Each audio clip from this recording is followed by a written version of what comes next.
Hello friend, তোমরা সবাই কেমন আছো? আমি খুব ভালো আছি, আশা করি তোমরাও খুব ভালো আছো। সো আমি দেখো তালসারিতে চলে এসেছি লাস্ট পর্যন্ত। তো এখানে এসে লাভ কিছু হয়নি, বৃষ্টিতে ভিজতে হয়েছে। তো এই বৃষ্টিতে ভেজার মজাটাও আলাদা, এমনি তো বাড়িতে থাকলে ভিজতেই পারি না, তো এখানে এসে খুব সুন্দর মজা লাগছে বৃষ্টিতে ভেজা। আর চারিপাশটা দেখো বৃষ্টিতে ভিজে পুরো, কি আর বলবো, কিছু বলার নেই।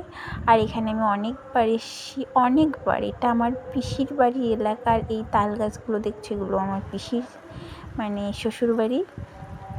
তো এই দেখো, এটা আমার আরেকটা পিসি। আমরা সবাই ঘুরতে গেছিলাম পিসির বাড়ি, কিন্তু পিসির বাড়ি থেকে এখানে এসেছিলাম। তো আবার এখনও পিসির বাড়িতেই চলে যাচ্ছি, যে ওখানেই খাওয়া দাওয়া করবো। দেখো কত লোক আসে এখানে, আজকে কেউ আসেনি। জাস্ট আমরা এখানে যে ফুচকা খেয়েছিলাম আর কি বলে মুড়ি মাখা খেয়েছিলাম, আর অনেক গোলাপ দিয়েছিল এখানকার লোকেরা, কারণ আজকে বিক্রি হচ্ছিল না, এত বৃষ্টি, এখানে কে কিনবে। তো আমরা অনেক অনেক গোলাপ নিয়ে গেছিলাম বাড়িতে।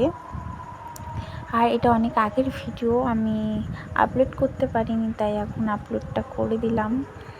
সবাই বলছে গেছিলি কি না, বিশ্বাসই হচ্ছে না, তো আমি গেছি।